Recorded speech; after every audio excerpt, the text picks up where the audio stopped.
Ever wonder how your home stacks up in the eyes of Joanna Gaines from HGTV's Fixer Upper? Today we're tackling the topic of Tacky, as well as some tax advantages for accessory dwelling units. Let's cut to the chase.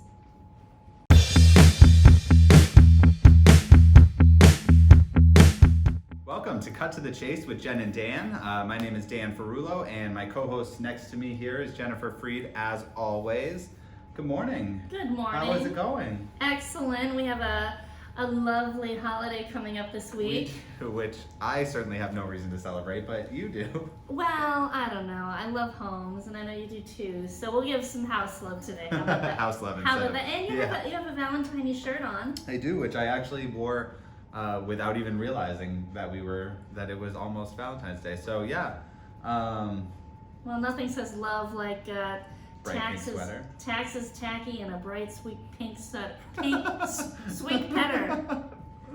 Back to the coffee. Have some coffee, Jen. I need a monogram mug or something. Yeah. Someone send me one. That'll be coming up. So. What do we have today? So we have a couple great articles today. So we thought the first one would be fun, talking about what Joanna Gaines has, her opinion of tacky items that you should keep out of your living room. She has a very long list. We'll link this up in the show notes. So if you're interested in looking through, we're not going to go through all of them. And then we're going to talk about some possible tax advantages for accessory dwelling units and what's going on with that. Yeah, so this is a blog from Bride's Blush, just because we're doing all these letters. We had tacky and taxes, now we have Bride's Blush. So a few things to steer clear of. Some of the ones that we actually see around here that might be problematic when you're going to sell your house, and some that buyers want to steer clear of. Folks are really liking the HGTV. They want as turnkey as possible in many situations. Yes, they do. Or if they're looking for something they can redo, they're really looking for a price that says as much. So the chintz wallpaper. I have to say, just though, checking out this article, check out this article because in each of the photos of something that she thinks is tacky, there's this awesome picture of her face being like you should not have that. Yeah, exactly. So check it out. It's a good article. It's funny. Yeah, it's like the Oscars when they showed Billie Eilish reacting to certain points during the broadcast, and she looked not amused. Yeah, exactly. I'm always amused because I love her music. All right, so yeah, chintz wallpaper is one. Yeah. Ruffled furniture skirts from back in the 80s. Yeah. Not a fan of those either. So we shouldn't have some nice ruffles on our dining room chairs or anything like that? Or under the beds especially. Oh, yeah. Another one that came up a lot are the bold colored walls, and which is a good conversation for you and I to have. So when we decorate our home, we are definitely decorating for ourselves, but when we go to sell our home, we really need to see how it's going to be viewed by a buyer, and sometimes a particularly bold wall is going to be just fine. Depends on what the current trends are. Other times that bold wall, every single buyer that walks through that house is going to say, gosh, lime green is not going to work for me. No. And actually the money spent to take it out is going to be well worth it. Yeah, absolutely. And it can be a pain, especially in this one where they have the coffered ceilings, like one side of parts of it done in this green. Like it may cost a couple $100s to have it done, but it's certainly worth it for sure. So another one we saw that I think is polarizing in New Hampshire on this list, mounted animal heads. So again, I think in this state we have as many folks who like to hunt as really don't care for hunting, or maybe even hunters at all. So the goal of selling your house is to get you the most money for your property so you can move on to your next phase. So regardless of where your stance is on hunting animal heads, any of that, it's good to just set those aside when you're going to sell your home. That way 100% of the buyers that walk through can evaluate your house, not your hobbies. Yeah, good point there. Another one I liked, cluttered cables. This is one that we run into a lot because with the age of technology that we're in, we see so many, look at us right here. We have all these cables, and it's a good thing we're not trying to sell our podcast because we would have to I get know, rid and of I the should, cables. you know, we could, if I were really high tech, I would have gotten Get us like a little Bluetooth. thing. I would have Oh, done Bluetooth ones, those would've been Bluetooth fun. mics. We'd look way slick.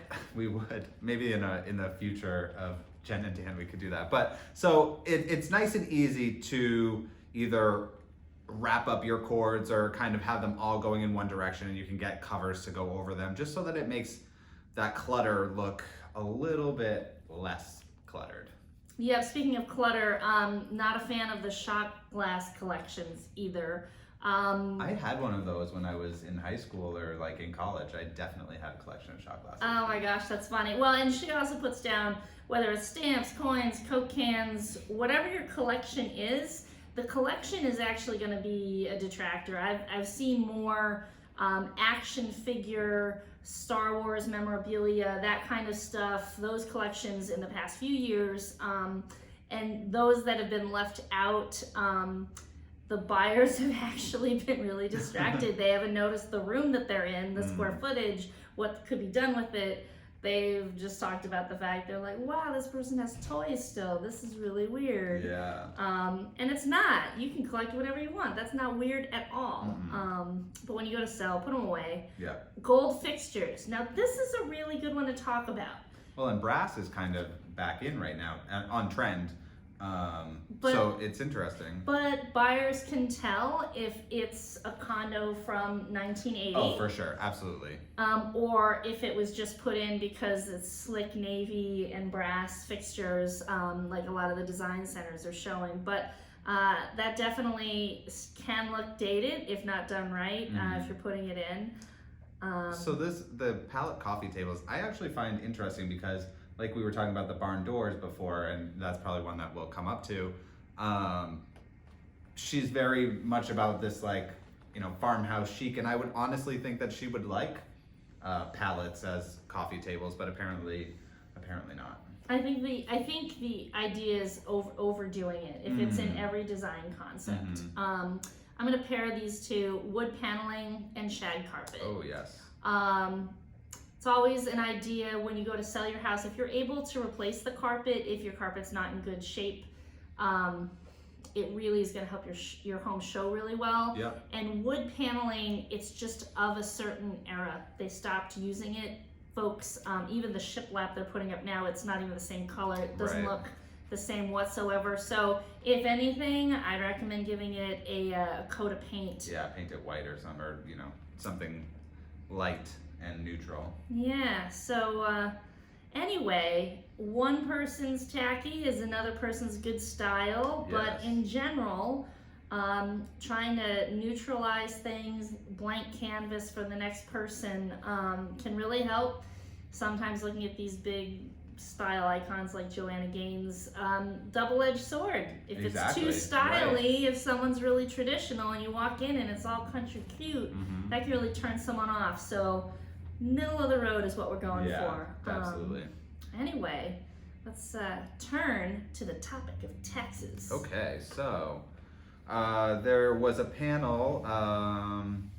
The panel was in the Senate, or the New Hampshire House panel was weighing property tax breaks for accessory dwelling units. So what they're arguing about whether they should do is give a tax exemption or a tax or a lesser tax for people who are building new accessory dwelling units onto their homes or using one that's there with new people that are living there that are not your family.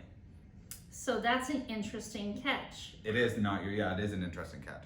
So if I'm gonna put something on, let's say a little apartment, and rent it out to some college students. Yeah, or a random, say I rented it out to you, or say or had it listed with whomever.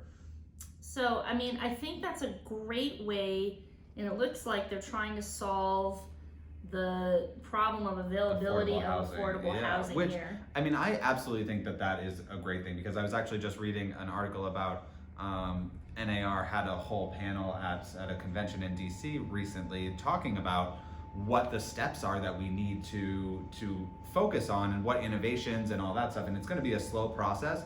And actually an interesting statistic, which is slightly off topic, but every year we are 350,000 homes below how many we actually need right now.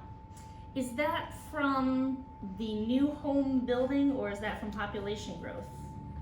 Do you happen to remember? I think, it also said that it's cumulative, so it's like it's getting more every year, so it must be probably a mixture. I would guess it's probably a mixture of both. So affordable housing, and we've talked about this a few times before, is a big problem, especially where, in Dover they're building all these luxury apartments, and those are kind of a divisive thing that is happening right now, because there's all of these expensive, nice apartment rentals that the baby boomers. One demographic. Exactly, they're good for people who are retiring, who have plenty of disposable income, but maybe want to live somewhere and then travel for half the year or something like that. Or working for companies that are supplying salaries. Or that too, yeah, exactly. So it seems like the affordable housing is a problem, and I like where they're going with this. I like that it's a shot at a solution, but I think that some of the questions that they bring up are good questions that I think there's a little bit more work that they need to kind of figure out before they decide on what to do with it. Yeah, and I think that the challenge we're going to find is, even if they pass this law, the local zoning ordinances, not every town has been excited about accessory dwelling units because they've been really nervous about the short-term rentals for vacationers. Right. Which of course, a lot of folks who want to build accessory dwelling units are thinking that that's a great income generator. Mm-hmm. And honestly, that's fair. I don't think we should cut folks that are looking to generate income off at the knees just because they don't want to be a part of the housing solution. Certainly not required of them. So hope to see this go through, just to give some folks the option of some affordable housing around here. Mm-hmm. We'll be following this one. House Bill 1510. Yeah, 1510. I mean, I think it certainly is a great a great idea. One thing that a couple of questions though that they're asking are that they're talking about potential loopholes for people where because of the large amount of duplexes that are in the area, like how are people getting tax breaks on at like half of their homes, because one is it's not an accessory dwelling unit, but it's a duplex, so maybe people are so there's that. Also, people are asking if this would discourage towns from wanting to approve ADUs, and how do they decide who is not a family member, or how do they know if someone is a non-family member? So I would presume they would probably have to go by like tax. If you can list somebody on your tax return as a family member, they're a family member. Right, yeah.